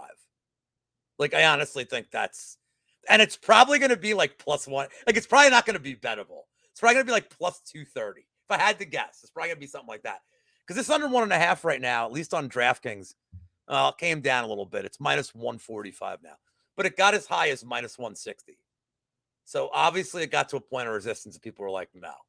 But I think this line will continue to get, I think it's going to wave back up again at some point. I think people just know this is the fight that, like, we'll see. I hope, I have the sneaking suspicion this fight gets canceled. You shut your mouth, Lou. I'm telling you, Marcel's going to cancel it. What are you thinking for this one, prop? I mean, yeah, Lou broke it down perfect. I've been kicking There's nothing myself to break in the down. ass. There's nothing to break down. I mean, there really isn't. There really isn't. I mean, I've been kicking myself in the ass. After I tape the fight, I see the under 1.5. It's +110, and I'm like, okay, I'm gonna wait for Bet Online to drop the under 2.5, and the fight doesn't go, and then I'll just max bet the fight doesn't go to decision at like -250. Then it hits -110, and I'm like, okay, I mean, Bet Online, they're gonna drop it. Then it hits -120. Then it hits -130. Then it even peaks at -150 today. And I'm like, well, fuck. I mean, I screwed up here. And now it's in -135. And I'm like, okay, like, I don't hate the line. I think it's a great bet. And yeah, I heard Wheezy's take on Motta. And I'm like, dude, I think Motta, I think he's right, dude. I think Motta can bonk him. Like, the KO open +350 too, which I just think is wild. It's +200 now. Torres, there's just not a lot of tape on this guy, man. Like, there's not a lot that we can watch. And it's like, what we can watch, it's like this guy has zero patience. He's going out there for 50K bonus checks, and he's damn well gonna go out here for another one, and it might cost him. Like, Motta hits hard, man. Like, when you watch Motta's Contender Series fight, like, he's just beating the shit. I think his name was Lowry. Like, credit to that guy. I mean, I don't know how in God's name he went to decision in that fight. Like, I think Torres just gets knocked out with those shots. And yeah, he got knocked out against Jim Miller, but like, look what Jim Miller's been doing recently. Like, he makes reads against everyone on the feet, especially young prospects as well. And he did it to Motta, and he was just kicking the inside leg. Like, he had a methodical game plan, which is Torres's game plan, is just to come out here and swing bombs like a crackhead. So I think the under 1.5 is a great bet. I think I'm gonna bet it at -135. It's about to be like my 6 under on the card already. I think fight doesn't start round 2. Like, I hope DraftKings gives of like something -200, because I'll probably just smash that for 2 units. But yeah, I under's the answer here, man. There's just nothing else to really talk about here. I mean, if you bet an over here, I probably wouldn't watch the fight, and you've got some fucking balls, and you clearly have a hot take. So yeah, I think the under is just 100% the answer here, and I think it's the Twitter bet of the week. Yeah, I'm not touching the over, but who knows? We just saw Pineda and Caceres go to decision, but Yeah, but you had one guy in that fight that has no urgency don't bring to it up. finish. God. And that's where we screwed up. The lack of urge, because Sarah's had 6 chances to finish that fight. The ref was like literally 3 inches from Pineda. He's waiting for Caceres to hit him, and he's just dancing like an idiot. He had a decision ticket on himself. He had to. Bruce Leroy got me again. That son of a bitch got me. He's got me like 12 times over my life. I think the Jason Knight fight, I'm like, God damn this guy.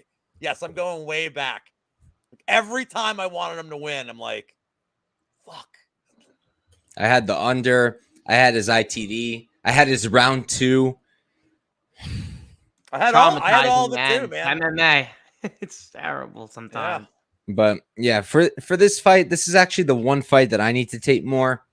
But just going off of already what I know, what I've seen, I like Torres in terms of skills, but again, those skills only show for like 3-5 minutes, and then we don't really know what's going to happen after that. If he could somehow hold that for 15 minutes, I mean, he's going to be an animal, but I don't have any evidence of that, so I can't assume. Nicolas Motta, to me, he's also a really hard hitter, and a late finish seems very possible. Again, it's something I got to tape more. My pick right now will be Torres, just because I think he is the better fighter other than cardio. But I will be looking at late props for Motta. I just pulled it up. His round 3 on Bet Online is plus 1,200, and his round 3 KO is also plus 1,200 now. So if you're going to do that on Bet Online, just do the round 3. I'm going to see what FanDuel and what all those other books give us. Maybe I'll play some late round props, but unless I see something that I really like in the tape, which I highly doubt, I think I'll stay off and probably parlay violence. I've been looking for another parlay piece for Costa, so maybe this will be it. Yeah, I think that should be higher. His round 3 should be higher. Like, I mean, because like I know we haven't seen Torres extended to round 3, but I mean, it's like I feel like they should be giving like plus 2,000 on round 3. Hopefully they will. Hopefully they will. If anyone's gonna do it, it'll be Bet Rivers. Yeah, Bet Rivers goes crazy sometimes. I love it. But all right, we can move on to our next fight. We've got Pat Sabatini versus Lucas Almeida. Sabatini 17-4-0. He's 32 years old, 5'8" with the 70-inch reach. And he's training with Renzo Gracie Philly. Almeida 14-1-0. He's 32 as well, 5'11". He's 3 inches taller, 1 inch reach advantage. And I don't have his camp in front of me. We're going to go with Team Kiyoshi for now. I'll look it up while Prop is talking. Prop, why don't you start us off? Yeah, so I bet the under 2.5 here. I kind of like missed the line. When I missed the line, I kind of messed it up. I bet it at minus 150. It's available at minus 130 now, which I do think is a little crazy. I think both guys' weaknesses can be exploited, and I understand Almeida's a black belt, but like there's levels of a black belt, and Sabatini does threaten submissions off his back like almost in every single fight. There's going to be multiple opportunities when he gets to fight to the ground. It's like, it's not like this guy's just laying in half, not doing anything. Like, he's advancing positions. He's always going for a finish. And it's like on the feet, like Lucas Almeida throws absolute haymakers. I mean, just go watch him in his 5-round fight. Go watch his 3-round fights on the regional scene. Like, this guy he hits hard. And like, pretty sure like Pat Sabatini, like when Damon Jackson hit him with that knee, like, after he was hitting him on the ground with like 3 punches, like they were saying that like Pat Sabatini was like kind of tapping to strikes, like after he kind of took like 2 punches. And it's like, how is he going to look on the feet when he's taking punches by a guy like Almeida, who I think is the hardest hitter that Pat Sabatini is facing in the UFC so far. I mean, I don't think Tucker Lutz hits hard. I don't think Laramie hits hard. I know Jackson doesn't hit hard, and he knocked him out in a minute. And it's like, I just think Almeida, I think this guy is going to be something in the UFC. I think this guy's good, man. Like, his takedown defense is definitely questionable. Like, Sabatini could easily go out here and win a decision and just win a bunch of minutes on the ground. But, you know, we haven't seen Almeida really tested against a high-level black belt, and this is his biggest test yet. So I really like the under 2.5 stylistically. And if this thing's on the feet, I mean, it's Almeida all day. I mean, Pat Sabatini does have good front kicks to the body. He did hurt Laramie in like the first 30 seconds of that fight, and he could land a couple here, but Almeida's just going to walk through him on the feet. I think the under's a really good bet, and I'm shocked money's coming in on the over, but I understand it. But there's just going to be multiple opportunities for this fight to finish, and fight doesn't go at minus 160. I think is the best bet on this fight, and I think Almeida KO1 is very live as well. Yeah, I'm on Almeida. I took him at plus 160. I put a unit on it. I love Sabatini, very high on him. I've bet him, I think, every single UFC fight he had other than Jamal Emmers, and should have backed him there too. I mean, well, maybe. Jamal Emmers, get some help. But yeah, in terms of the fight, I just think that Almeida's too good on the feet, and that's just a problem. If Sabatini's not getting this down to the ground, or if he's not able to hold him down, I think every second they're on the feet, he's in trouble. I don't think he's a great striker. His output is atrocious. Just look at all of it. It's 1.67 strikes landed per minute, according to UFC stats. Tucker Lutz, 3-minute fight, landed 16 significant strikes. TJ Laramie, 15-minute fight, 36 significant strikes. I mean, he's not landing much. It's the grappling. He's nasty on the ground. I love his jiu-jitsu, but I don't think Almeida's ever been subbed. No, he hasn't been, and I don't think it's going to happen here, honestly. I think he'll survive on the ground, and I do think he probably finds a knockout, but at plus 160, I felt no reason to get funky with it. I just played the money line and called it a day. How about you, Lou? Yeah, this is a rare. I have him bet for a unit on 2 separate books because I wanted it as soon as I saw it. BetMGM had it first, and I did it on DraftKings. He's going on other bets, too. I'm big on Almeida, and for me to bet against the Philly guy, I must have reasons. You guys covered everything on the technical side, so I want to add something. You said he was at Renzo Gracie gym. Nope. No, he ain't.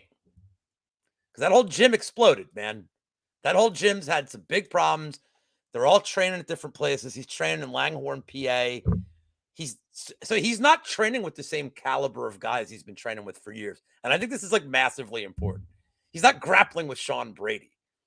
He's not training with like Petrosky and the Dawkins brother. Like who's he training with? Like he's running his own gym in Langhorne. And how many times have you seen when a guy's running his own gym? Is he getting good training?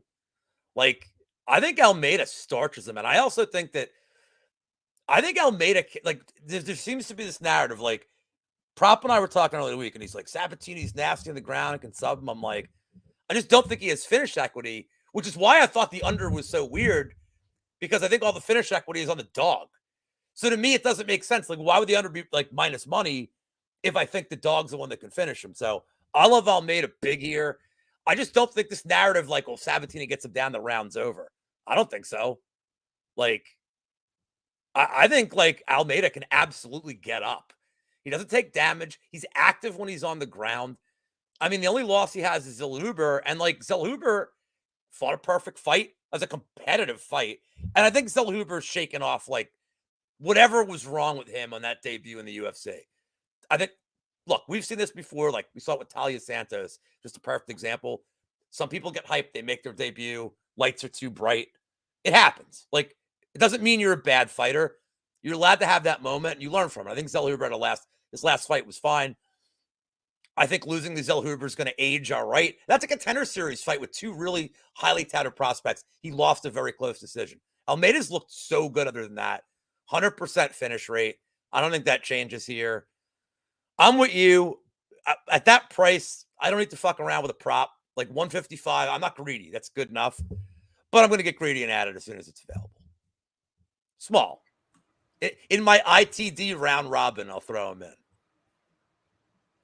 Makes sense. I think Almeida's scorecards equals no action is very interesting. Get out of here with this. Stop it. See, you're overcomplicating it. You're overcomplicating the bet.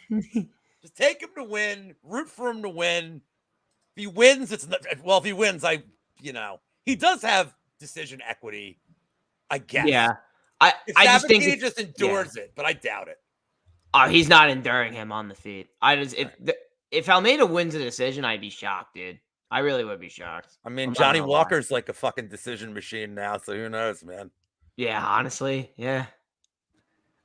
my computer or whatever just completely tweaked out and you guys just went robot for like 30 seconds. So if at some point I break off for some reason, that's probably it why. wasn't your computer. Prop said decision, no action. And I said, does not compute. No. This bet does not compute. I bet the price on that is shit, honestly. But all right, let's move on. Next up, we've got Christian Leroy Duncan versus Armin Petrosian. Duncan's 8-0, undefeated as a pro. He's 27 years old, 6'2" with a 79-inch reach. Range Martial Arts Academy is what I've got here. Petrosian 7-2-0. He's going to be 5 years older at 32, 6'3". He's 1 inch taller. Allegedly a 71-inch reach. I don't believe it for a second. And he's at American Top Team. I'll start us off. So it's unbelievable how much hate I got for this pick. I was honestly pretty surprised. People get so upset when you pick against them. It's incredible, but makes it all that much more fun. His 71-inch reach, look, Jairzinho Rosenstruck is listed at 6'3". The guy can't be more than like 2 inches taller than me. He's 6 feet tall at best. I don't believe anything else that people tell me. And those numbers are clearly wrong. He's not 6'3". UFC does not always get the numbers right. I'm kind of assuming that they just copied Tapology here because 71-inch reach is what Tapology has. So I think they're just copying that shit. But even if not, I think Petrosian can win this fight. I took him at plus 120 and I actually put 2 units on it. And I just think it's funny that Duncan was like barely a favorite over Todorovic, and injury happens, fight ends, whatever you want to say about it. And now he's going to dominate Petrosian 100%. Where this is coming from, I don't know. Duncan is a good striker. Don't get me wrong. He's a great prospect. He's going to go far, I think, but he's not perfect. His takedown defense is not great. Not that that matters here. I do not think Petrosian is going to wrestle. I would be very, very, very shocked if he did. And he's very low output. Duncan, in my opinion, is low output, and I don't think that's going to be a good thing here. I think that Petrosian is going to bring a lot more output. I think Petrosian is much faster. I think in the pocket up close, it's Petrosian. Can Duncan make it complicated with like his hand fighting, whatnot? Sure, maybe he can. But Petrosian, like, it's like people are pretending he's not a good kickboxer. He's been hyped up as a kickboxer for so long. Now he's fighting the people's prospect that people have money on. And, oh, he's trash. Duncan's going to completely outstrike him. Duncan's so unique with his striking. Yo, get the fuck out of here. Duncan is a good prospect, but he's nothing special right now. Armin Petrosian is also a good prospect who's nothing special right now. And I think that Petrosian's very live to win the decision here. I wouldn't put it out of question if one of them knocked out the other. I've been kind of curious about the under here, but I like Petrosian as the underdog. I got to go with him.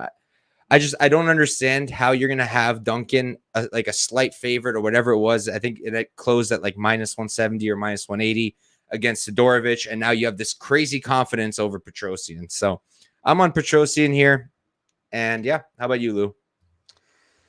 So this has been screwing with me all week. Now, you just brought up one element of like, how is this line this when this line was that? How is Petrosian the same price in this fight as he was against RoboCop? I mean, it was 130 in that fight against a credentialed veteran of the sport with serious tools on the ground, which is a weakness of Petrosian, and serious knockout power. How's Petrosian the same line against Duncan here? But then I'm like, but if I can't figure out why that's the case, it starts fucking with my head. Like, well, why is it this way? So I saw that Duncan opened, I think it was like minus 170 on DK today. And it got immediately, Petrosian got hit. That's minus 140. I mean, Duncan's got like, look, I know he's 8-0, like as a professional, but the dude has like an outstanding amateur career too. I mean, the guy's not like a typical 8-0 contender series guy. He's a guy that's been around. He has tons of experience and he has tons of good professional experience. Like, I don't think he should have been on the contender series. Like, this is a guy you could have just debuted and it would have been fine. I mean, I don't know. I feel like some of the bloom is off the rose Petrosian, but because of the Baralho fight where it's like, oh, look, he has a huge weakness.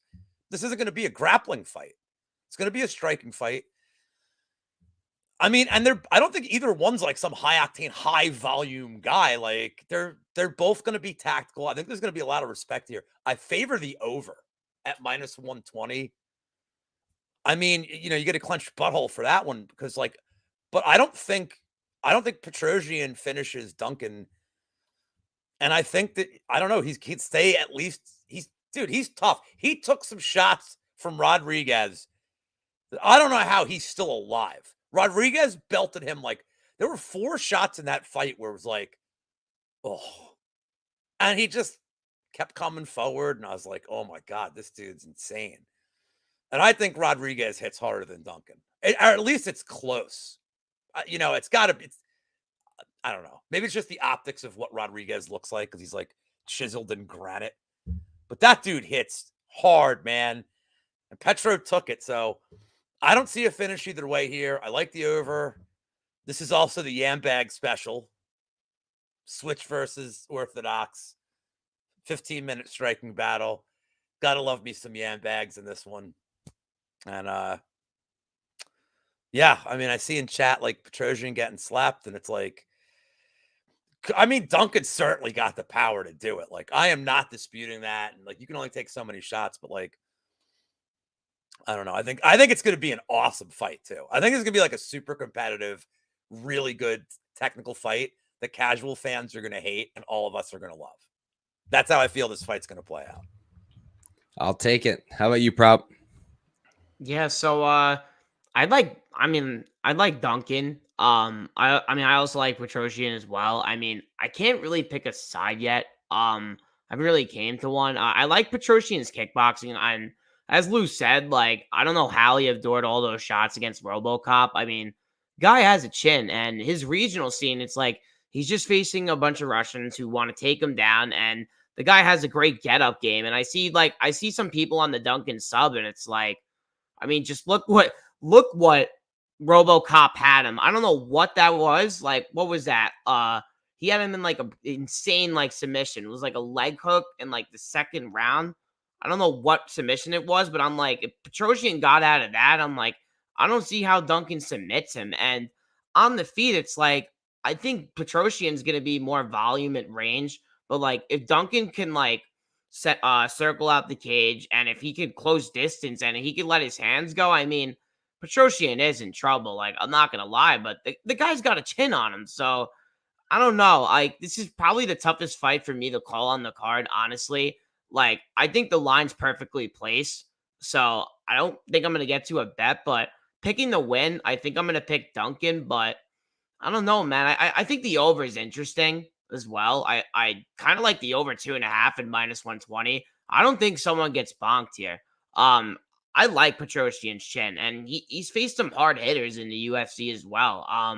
And Duncan's went to multiple Yam Bags, divisions. though. Just remember that. What's up? Could get finished by Yam Bags.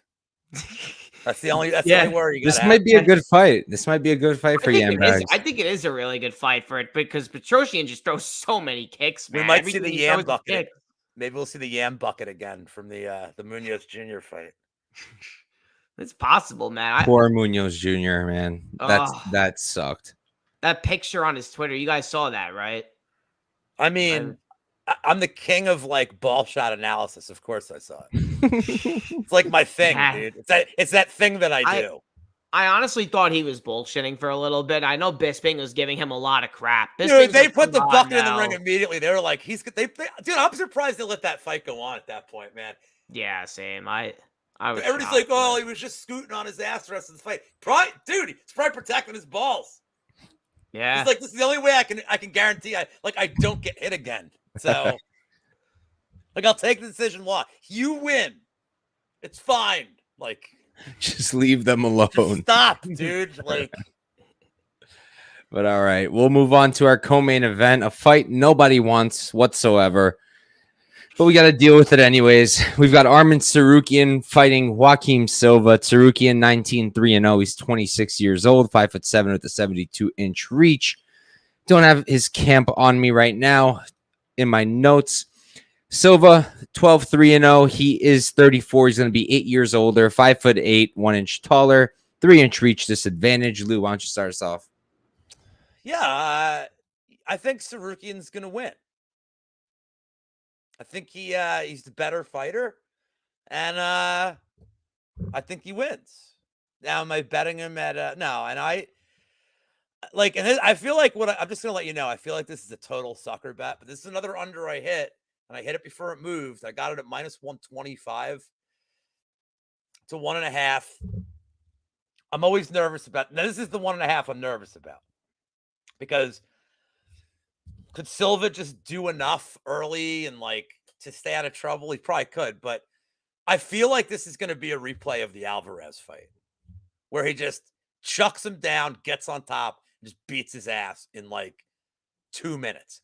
And you know what? I don't know what his advisors are like, his coaching staff, because I don't even know why this is a co-main event. This is really stupid. I don't know what else you slot in here as a co-main event on the main card that you can the guys have earned it.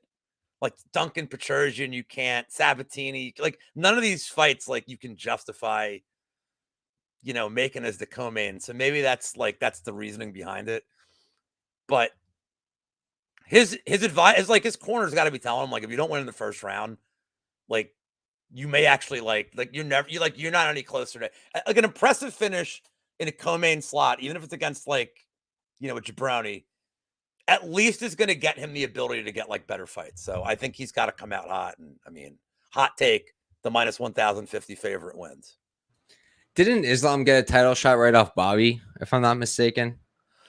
No, well, he had won 2 fights in I forget who he beat the week before, but he had 2 shots. He was going to get a title shot no matter what. Yeah. Look, it didn't matter. There was, if that went to split decision, maybe not, but come on, imagine. Oh yeah, Zhalgas fight was vicious. It could be that too. I mean, the Alvarez fight for me was just a lot of people are on Alvarez. I was on Alvarez, and just how one-sided that fight was and how gory it got, was so impressed. I'm man, I think Alvarez was +180. I'm not bad for his skill set, but with 5 seconds into that fight, he was done. So I think Sarukian could very easily, and Zhalgas is just, he's all right. You bet Zhalgas last fight, didn't you? Who'd he fight again? I don't even remember anymore. But he won. I know he won. Who was it again? The Rick Glenn, I think. Oh yeah. First round KO. A KO in the first. What? That was another fight I got so much shit for. Well, I mean, did you have the KO? I think didn't you take the KO? I think I just took him. I think I just took him. Yeah. Somebody had the KO prop, and I gave them shit for that. I'm really? And then I'm yeah, whoops. Buddy, I don't think the rib is. I think if that rib didn't break, he was still getting finished. I mean, maybe but dude, that was just an absolute. They should have just stopped the fight after the first Alvarez round. wasn't winning that fight. Let's be real here. They should have stopped it after the first round. The fight was done. And if he did break his rib, he should have been dude, don't send me back out there. This is and that's 10-8, and it could have been a 10-7. I mean, that was brutal. What do you think? Did he slash him with an elbow? Was it an elbow or was it a punch? It was an elbow in half guard. And then his whole face exploded. Gross. How about you, Prop? What are you thinking here? Well, I'll tell you now. This was an under I got in Bet Online in the first 2 minutes that they dropped props. I immediately went on Bet MMA Tips and I tracked it. I only put half a unit on it, which I was I don't know why the fuck I didn't go harder on it. They dropped the under 2.5 at +125, which was absolutely just a mind-boggling. And went on Bet MMA Tips. I immediately tracked it. Then I go to Bet Online to go to just hammer it for even more, then to track more on it, and it's gone. It was immediately gone. But I was glad I tracked it, and it's gone. And it's gone. But it's a smash spot. I mean, Suzukian's gonna kill him. There's nothing else for me to say. I'm probably gonna bet his KO as well. I don't see the submission happening. I think he can knock him out on the feet. Silva's really chinny, and he is so much faster than Silva on the feet. Silva leaves a lot of openings. He's pretty damn slow. Ronson hurt him in the first round as well. And I think Suzukian by KO is -125 on Bet Online. I don't hate it. I might just parlay him inside the distance as well with Costa. I think that's probably going to be my other parlay piece. Like I usually the last time I parlayed someone at high odds to win inside a distance was Almeida, and I usually don't do that with fighters, but I mean Tsoukian should really do it here. I mean, I don't even hate him to win inside a distance, and you just hammer 5 units on it because it's like if he doesn't win this fight inside the distance, it would just be. I mean, it's just a terrible look. Like his corner's gonna be like, dude, if you don't finish this fucking guy in 1 round, like we're not getting a 5-round main event. So yeah, I think Tsoukian's gonna come out here, get the 50K bonus, and run through him. Yeah, I'm not going to waste anyone's time. He's minus 1,000, rightfully so. I've never bet against Tsoukian. Probably should have won that Gamrot bet too. Unless something insane happens, he's not going to lose this fight. So, and I don't think anything insane happens. I don't really see a way to play it. If they give me something better on the KO, minus 110, maybe even lower, I'll play it. ITD, parlay him with Costa, not a bad idea either. Might be something I look at, but yeah, not really going to waste any time here. He should dominate. If he doesn't, what a waste. But we'll move on to our main event. We've got Marvin Vettori versus Jared Cannonier. Vettori's 19-5-1, 29 years old, 6 feet tall with a 74-inch reach. I believe he's still at King's MMA. Cannonier, 16-6-0. He's 39, 10 years older. He's going to be 1 inch shorter, have a 3-inch reach advantage, training out of MMA Lab. Prop, why don't you start us off? Yeah, line's perfectly placed. Honestly, like I'm not really looking forward to this main event. Like I think it's gonna go to the distance. I think it's gonna be close. I do like Vettori. I like Jared as well, but it's like sometimes it's like I watch Jared fight and it's like he kind of just gets into like boring fights and it's like he doesn't mind countering in order to land his big powerful shots and um yeah, I think Vittori's pressure could kind of break him late. Like he is 10 years younger. I am shocked that money is really pouring in on Jared. Like Vittori, if Vittori hits dog money, maybe it can get interesting because if he's plus 100, I'll probably bet him. I did see a plus 100 on William Hill the other day, but I still had tape to do on the fight. But I look at it now and it's like I kind of think the line's perfectly placed. I don't really have a hot take here. But yeah, I'll let you guys break down the fight because I mean I think it's gonna be close, man. Like I think betting both of these guys to win by split decision is probably something I'm gonna do on William Hill because I think it's ending a split, man. Like it could either be the volume of Vettori that pays off, or it could be the powerful shots of Jared. But it's like Vittori's chin is absolutely ridiculous, and Delitze was testing it in his last fight. But I honestly like Delitze. Does Delitze hit harder than Jared? I don't know, but I think he throws more straight than Cannonier. So, yeah, I think this is a close fight. It's pick 'em, and I'm gonna pick Vettori to win, but I think I'm gonna bet both fighters to win by split decision. Yeah, I don't hate the split look. I'm going to probably play Vettori, but I'm going to wait and see what happens with the line because the movement's been funky. I did not expect this at all, and hey, if I get plus 100 on Vettori, I'm going to put 2 units on it and call it a day. So I'm going to see what happens. I don't know. I don't want to go too crazy with it because Jared Cannonier does hit like a train. His volume looks pretty good in the Strickland fight, a fight I don't think he won, but he won it. And yeah, Vettori has the upside pretty much everywhere, in my opinion. He's 10 years younger. He's going to have the better output, I think. He's going to have the better wrestling for sure, and I think he is going to use it. We've seen him Cannonier get taken down. Brunson, pretty sure he got taken down by Strickland. I think this is all Vettori. I think he only really loses if he gets knocked out or if like how does he lose a decision? I mean, I guess I could have said the same thing about the Strickland fight. Like having a brick head, that's the only way he loses a decision. If he just gets knocked down a bunch of times, I guess it's possible. I mean, man, I thought Vettori was never going to lose to Delitze, and as someone who had a shit ton of money on Vettori, I think he lost that fight, man. I think he lost that fight, but different fight. Yeah, I think Vettori wins. Right now, no play. I'm going to sit and watch the line, but I like him here. How about you, Lou? I thought Vettori won the second and third against Delitze on rewatch. I will say this, live, I was very nervous. Now, to answer Prop's question, does Dalidze hit hard? Dalidze's striking is literally to set up meme subs. Like, that's the point of his striking. To set up, like, John Cena's, like, submission finisher like he did to Hermanson and shit. Like, his striking literally is to set up a hilarious win. So, you know, like, look, I already bet against the guy from Philly on this card. I'm not betting against an Italian. Like, I can't do it. I like Vettori. I was shocked. I think Levy was the first guy. He threw like 2 units on Cannonier immediately. And I was like, really? Like, all right.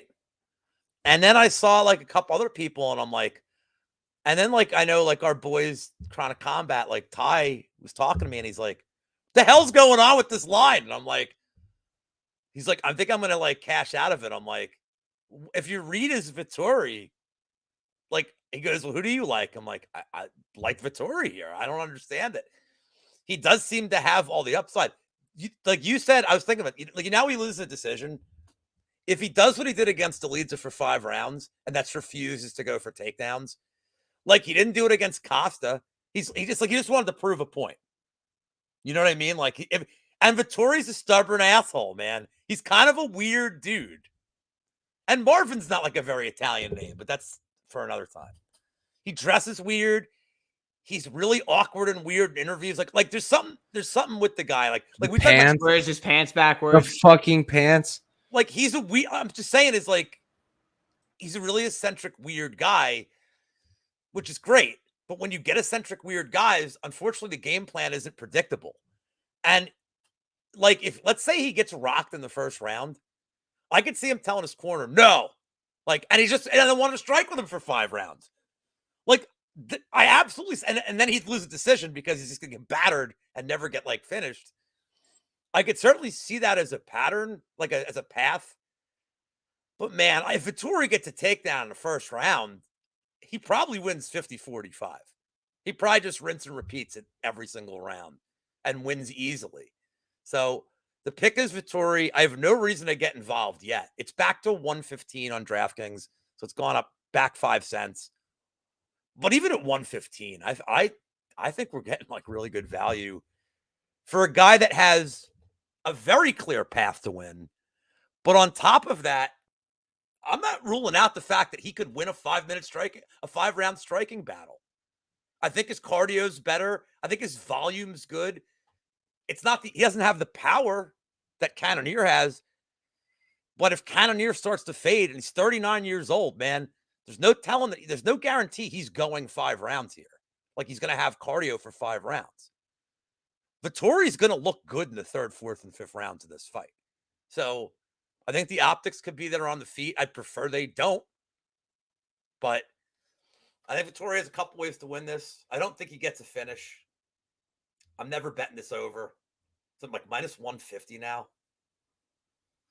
Yeah, I don't want to like not. If I bet the over, then I'm just not going to enjoy the main event. I'm going to be like, cool, take him down. Just keep him there. Yes. I don't want that. But I like you guys, man. I side with Vettori here. And I think props look is interesting. I think the split looks interesting. Unless Vettori, like I said, starts taking him down from the jump, then your split's probably dead.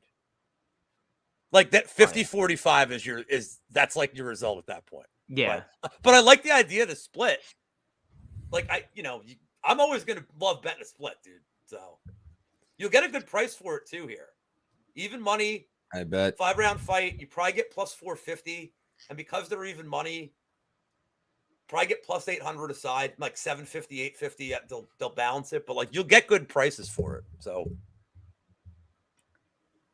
all right, yeah. The only thing I'll add is it just came to me, but it's possible Vettori might not have shot because Dalidze on the ground has just, like you said, just memed his way to victory. And after what happened, forward. After what happened to Hermanson, he might have just been like, you know what?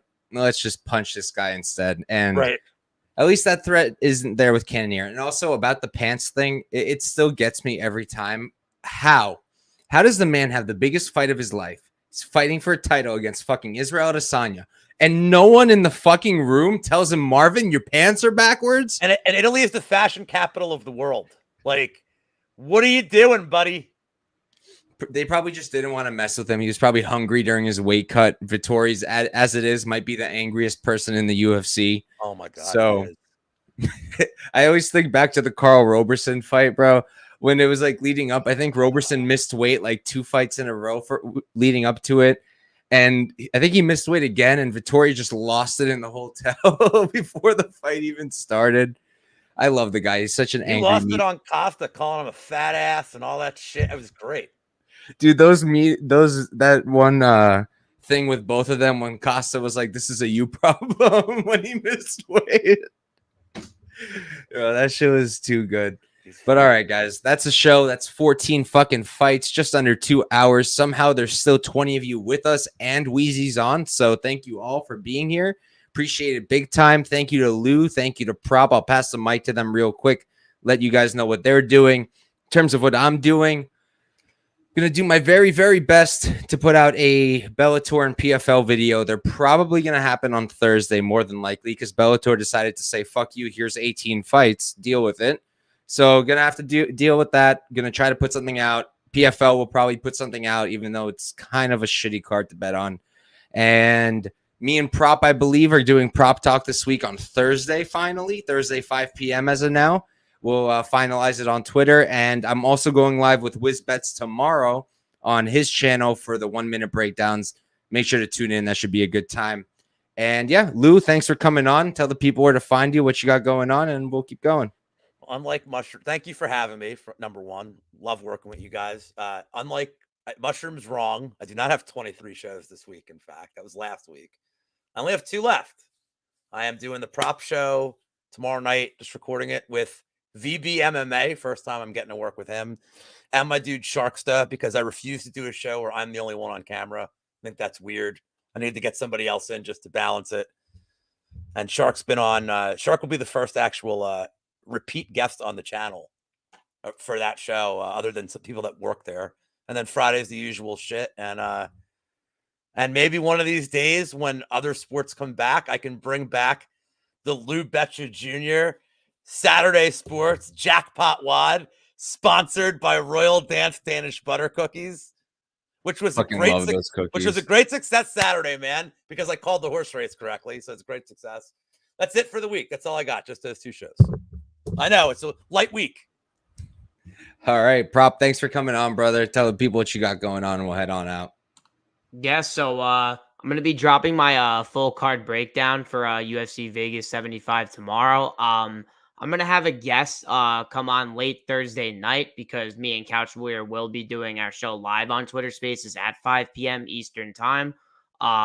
That's going to probably be our permanent slot for Thursday now. So, yeah. Thank you, Couch, for having me on, and love doing shows with you guys. Thank you, chat, for everyone coming in. None of this would be possible without you guys, and yeah, appreciate you guys. Thank you for having me on. All right. Thank you guys once again. Good luck, everybody, this weekend with any bets you place for PFL, Bellator, or UFC or whatnot, and peace out.